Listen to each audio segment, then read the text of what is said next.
Nah, temennya Dika ini setelah melihat sajian itu, dia tiba-tiba berpikir untuk melakukan tantangan. Si temennya Dika ini itu ngomong ke teman-temannya Dika, termasuk Dika sendiri, itu nunjukin siapa yang berani ngacak-ngacak sajian itu, berarti dia jantan. Di hari yang sama, malamnya, itu secara tiba-tiba Dika itu mengatakan kepada ibunya kalau dia pengen tidur di kamar mandi.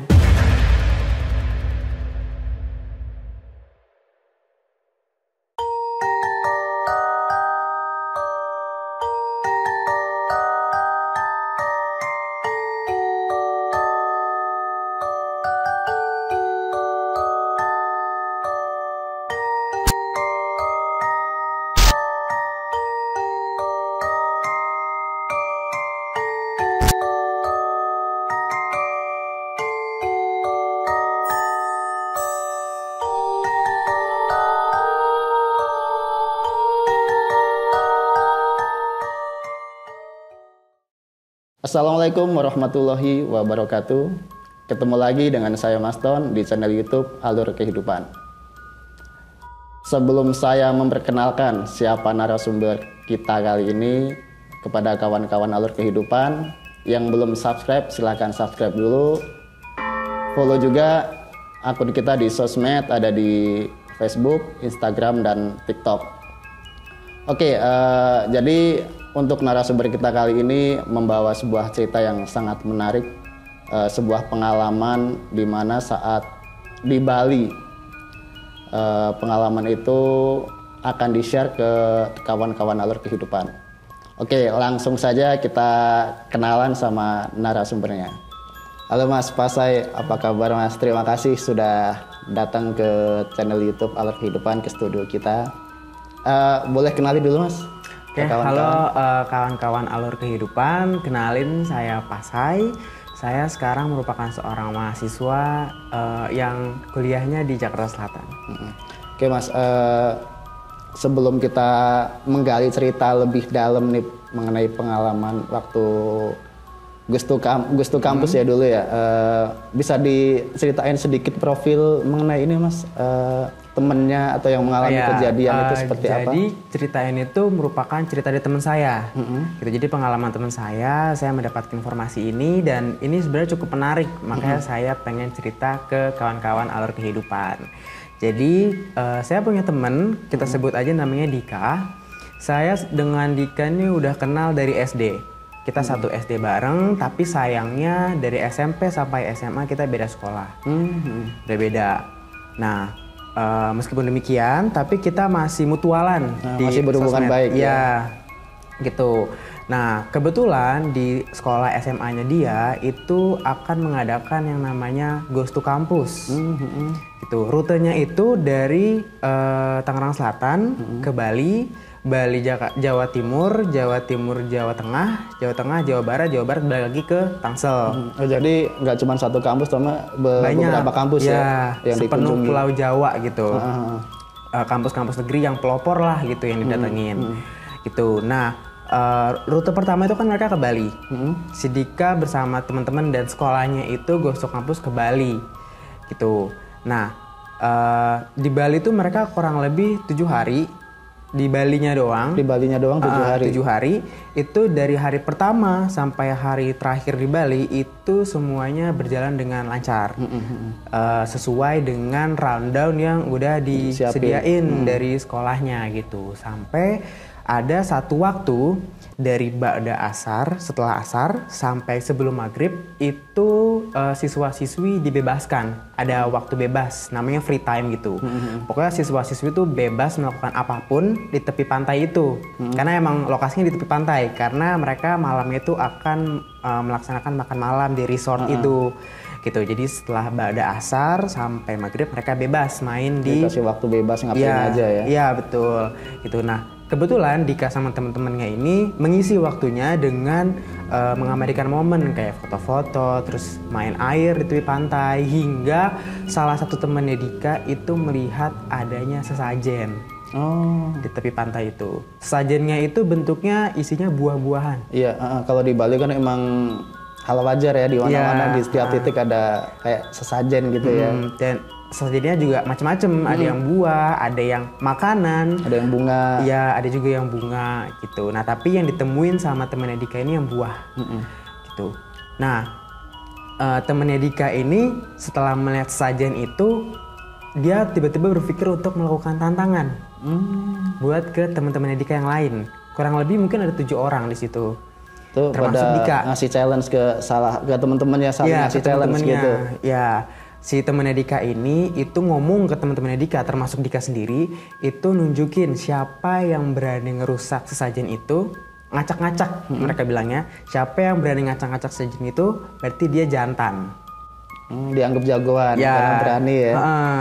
Gitu. Nah, di situ tuh awalnya mereka kayak ada yang larang, cuman karena Dika ini memang bisa dibilang agamanya kuat, dia nggak percaya sama selain yang mengikuti alur agamanya dia, itu dia anggap salah, sehingga dia berani untuk melawan. Gitu. Nah, tanpa berpikir panjang, katanya Dika itu langsung majuin diri. Dia langsung memberanikan diri gitu. Dia langsung ngedeketin sajennya itu, langsung dia acak-acak pakai kakinya dia. Katanya sih dia ngacak-ngacaknya sambil bilang, gua mah nggak percaya sama ginian gitu. Padahal kan seperti yang kita ketahui ya, kalau sesajen itu kan sesuatu yang sakral ya. Itu mengandung doa-doa gitu. Ya. Jadi si Dika ini berani dengan beraninya gitu ngacak-ngacak.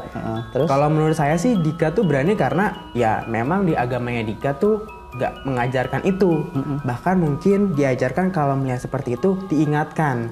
Mungkin ya, sehingga Dika tuh berani untuk melawan adanya budaya sesajen itu. Kalau menurutku gitu. karena nggak sesuai dengan Ajarannya. kepercayaan dia kan. Gitu. Makanya Dika berani gitu. Nah, memang setelah kejadian itu tuh nggak ada hal aneh apapun. Semuanya berjalan normal. Iya, katanya semua berjalan dengan lancar gitu. Kemudian mereka melanjutkan perjalanan ke Jawa Timur, Jawa Tengah, Jawa Barat, hingga balik lagi ke Tangerang Selatan tuh nggak ada apa-apa. Semua ya udah kayak seperti biasa gitu. Kemudian hingga si Dika ini tiba di rumahnya, pulang dari Ghost to Campus itu, hari esoknya itu secara mendadak Dika ini demam. Dia demam, katanya sih cukup tinggi, tapi nggak sampai kejang. Which is berarti di bawah 40 ya. Demam, dan itu diketahuin sama ibunya. Sebagai seorang orang tua. Iya, khawatir pasti kan. Iya, tapi mereka juga berpikir kalau paling cuman meriang aja karena kecapean. Perjalanan jauh kan. Betul. Jadi hanya diberikan obat-obatan yang sederhana, herbal Ya, obat gitu. warung kali ya, bisa dibilang. Betul. Kayak cuma buat ngeredain demamnya aja gitu. Nah, di hari yang sama, malamnya itu secara tiba-tiba Dika itu mengatakan kepada ibunya kalau dia pengen tidur di kamar mandi. Tuh. Itu sebuah permintaan yang aneh sebenarnya buat kita. Nggak wajar kan tidur di dalam kamar mandi kan kotor ya. Mungkin terlihat bersih tapi sebenarnya kotor gitu. Nah, ibunya kaget kok tiba-tiba nih anak minta tidur di kamar mandi. Memang dari tatapannya Dika tuh kosong, ngomongnya tuh sambil kayak, "Mah, aku pengen tidur di kamar mandi" gitu. Kayak emang orang yang ngomong tapi cuman di mulutnya doang, pikirannya nggak kayak gitu. Gitu.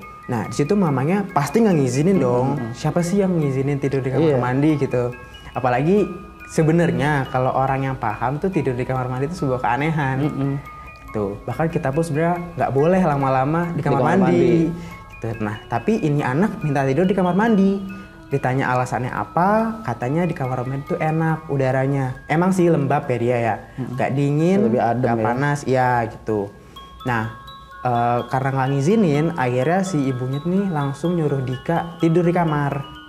Awalnya tuh nemenin dulu sebentar. Memang dia tuh tidur di kamar terlihat menggigil, ya kayak orang sakit gimana gitu. Nah, tapi ibunya ini ngeliatnya biasa aja karena ya Dika emang lagi sakit, kan udah diselimutin, udah dikasih kompres.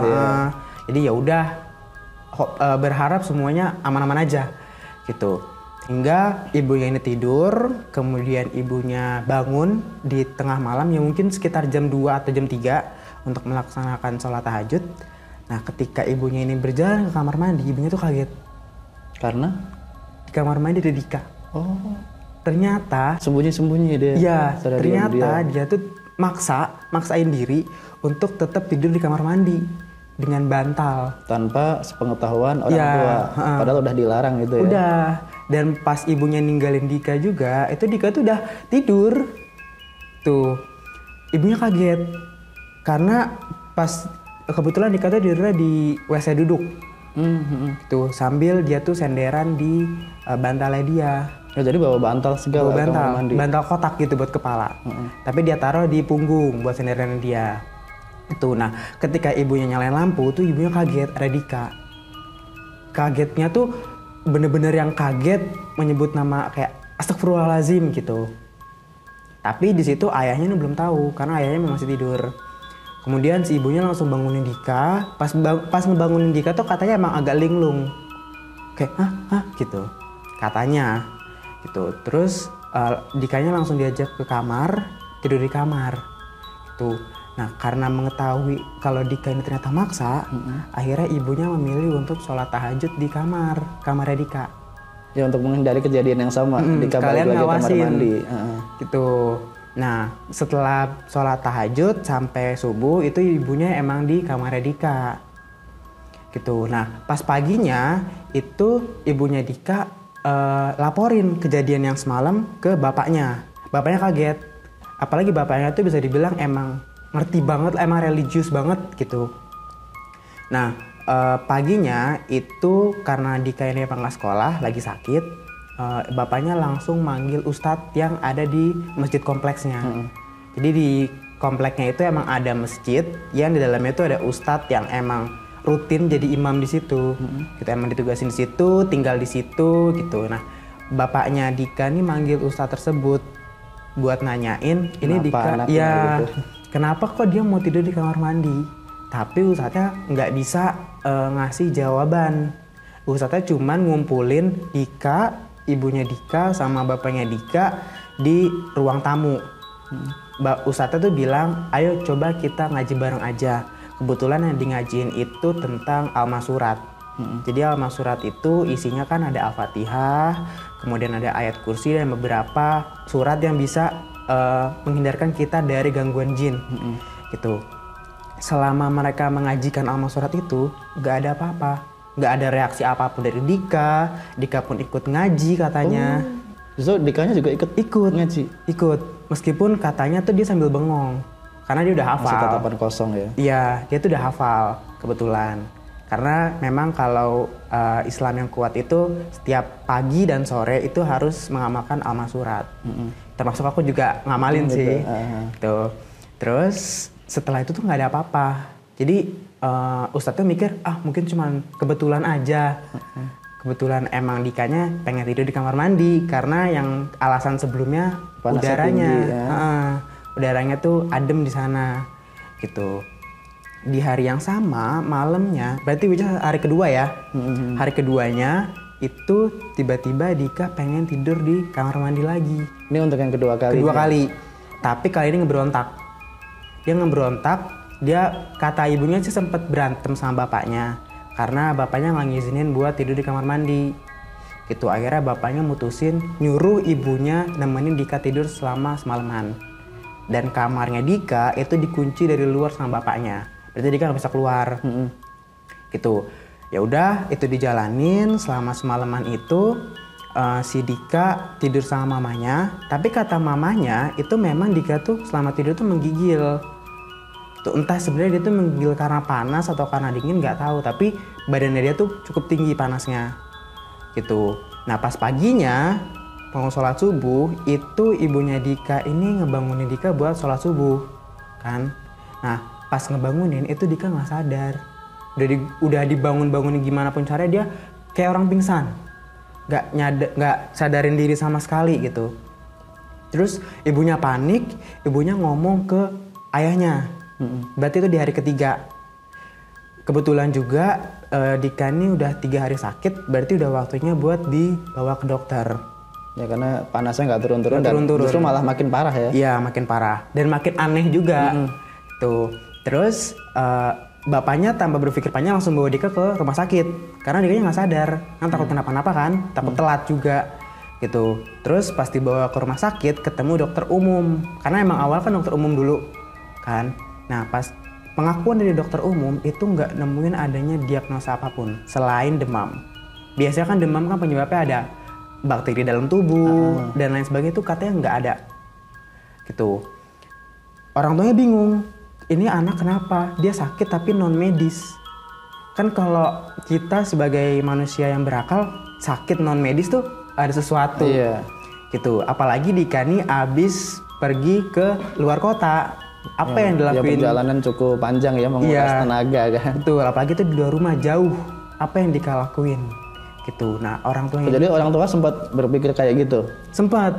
Makanya orang tuanya Dika setelah diagnosa dari dokter tuh nggak ada apa-apa, orang tua Dika itu datengin sekolahnya Dika, ketemu wali kelasnya. Wali kelasnya kebetulan cewek.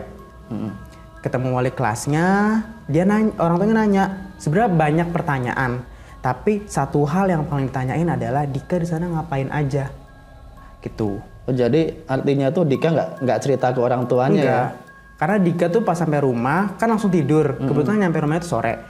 Nah besoknya tuh langsung demam. Dan itu udah tatapan udah kosong, udah diajak ngomong tuh ngelantur. Gitu. Pas nanya ke gurunya pun nggak tahu apa-apa. Karena semuanya berjalan dengan baik gitu. Bahkan katanya semua murid nyampe rumah dengan selamat. Gak ada apa-apa gitu. Meskipun kita nggak tahu ya apakah dibalik ada sesuatu, kita nggak tahu. Demi nama baik sekolahnya apa gimana kita nggak tahu. Gitu. Dan kebetulan juga pertemuan itu ditemanin sama teman-temannya Dika yang menemani Dika selama program Ghost to Campus gitu. Nah teman-teman Dika pun nggak tahu apa yang terjadi, padahal sebenarnya ada yang tahu, tapi dia nggak berani, mungkin karena takut disalahin, takut apa gitu, namanya anak-anak gitu kan. Nah ya udah, setelah orang tuanya ke sekolah nggak ada jawaban, akhirnya mereka pulang ke rumah sakit itu lagi kan. Nah setelah orang tuanya pulang, itu salah satu siswa yang bikin tantangan itu dia akhirnya beraniin diri buat ngomong, tapi ke gurunya, bukan ke orang tuanya. Dia ngomong, dia ceritain apa yang dilakuin Dika selama di Bali. Tuh, tapi siswanya ini tuh bilang, tapi jangan dari saya ya Miss gitu. Akhirnya sebenarnya gurunya juga kaget karena kan emang free time kan guru nggak ngawasin, bebas gitu kan.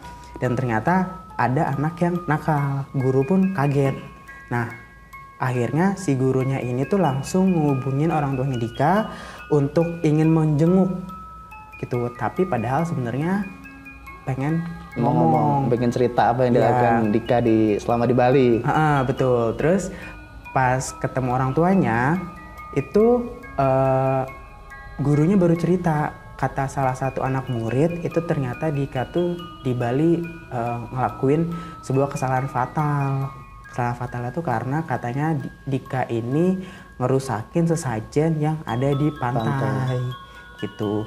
Ayahnya kaget, ibunya pun, karena sesajen gitu loh. Siapa sih yang berani ngulik sesajen? Bahkan mereka yang mempercayai pun harus bikin sesajen itu dengan cara maksimal mungkin. Karena mereka menghindari hal buruk, iya kan.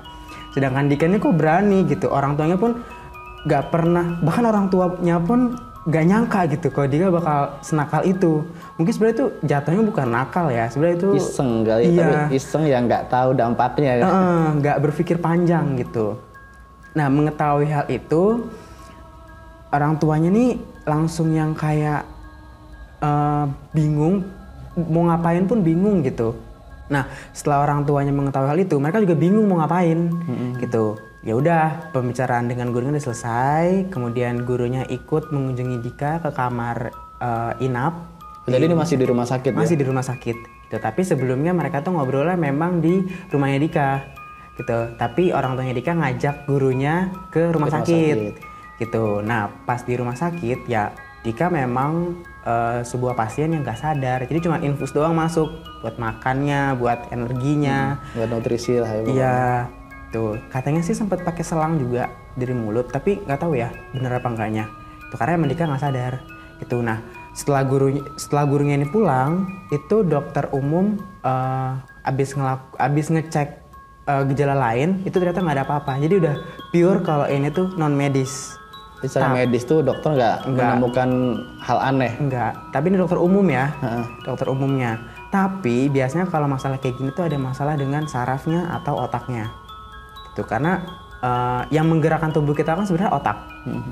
Memang dibantu dengan organ lain, tapi utamanya adalah otak. Kalau misalkan nggak sadar kayak gini kan berarti masalahnya di otaknya. Karena setelah ini motoriknya di otak ya. Iya.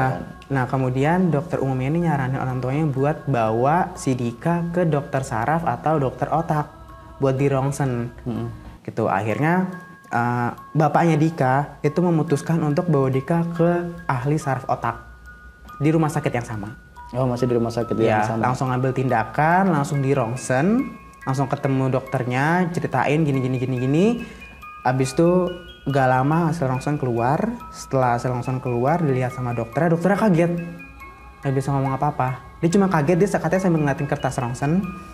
Terus dia setelah itu marah-marah malah ke orang tuanya Dika. Marah-marahnya tuh bilang, ini anak udah kayak gini kenapa baru dibawa? Kaget dong orang tuanya. Loh kenapa emangnya dok? Udah saking parahnya ya. Ya orang tuanya kaget. Loh kok tiba-tiba marah gitu. Ternyata saraf di otaknya Dika udah putus semua. Dan gak lama lagi anak ini bakal meninggal. Bener aja, gak lama setelah itu anaknya meninggal. Jadi emang apa ya, sebuah di luar dugaan banget gitu. Tiba-tiba kok sarafnya udah keputus semua. Apalagi saraf di otak gitu loh. Mainnya kan di otak.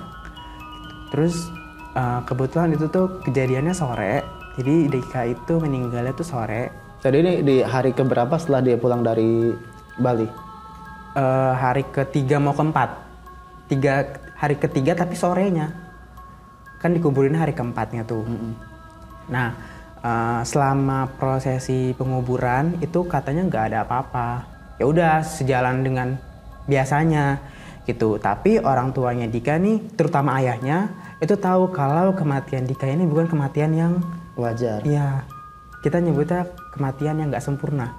Gitu. Khawatirnya kalau orang yang paham itu kan khawatirnya arwahnya Dika ini tersesat, gitu, nggak mengikuti alur yang benar. Nah makanya orang tuanya Dika ini menemui orang pintar. Tapi orang pintarnya itu yang mengikuti ajaran agama yang benar, gitu. Jadi emang dipakai untuk membantu kita dari gangguan teluh, gangguan jin negatif gitu. Bukan ke dukun ya, beda. Nah, ketika mereka menemukan orang pintar, itu orang pintarnya itu manggil yang namanya jin korin.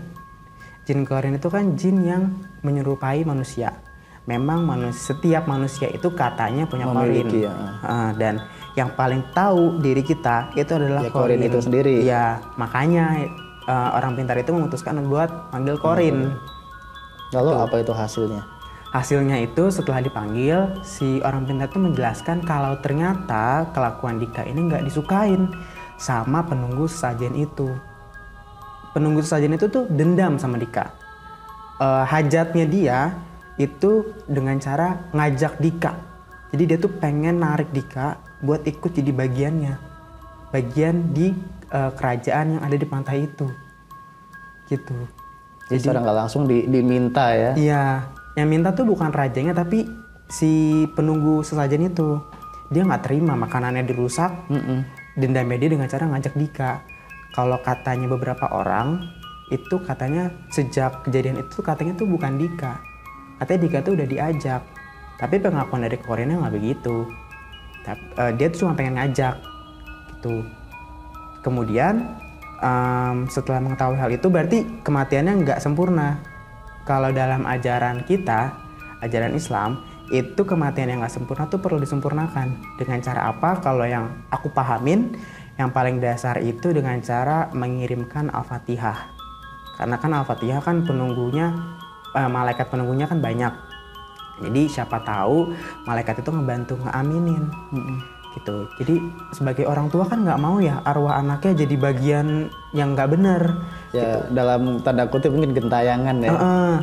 Pengennya tuh kematian anaknya tuh ya sempurna mengikuti jalur Allah gitu.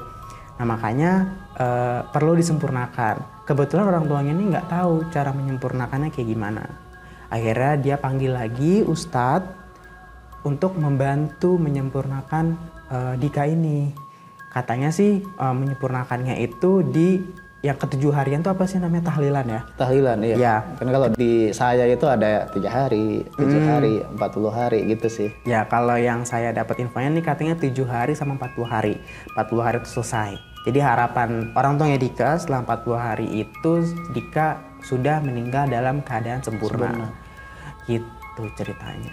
Mas, setelah disempurnakan di hari ke-7 ke hari 40, setelah itu masih ada kejadian yang dianggap gak wajar atau bagaimana? Sebenarnya semenjak kematiannya dia tuh nggak ada yang menunjukkan ketidakwajaran. Ini cuman yang ada di pikiran orang tuanya aja.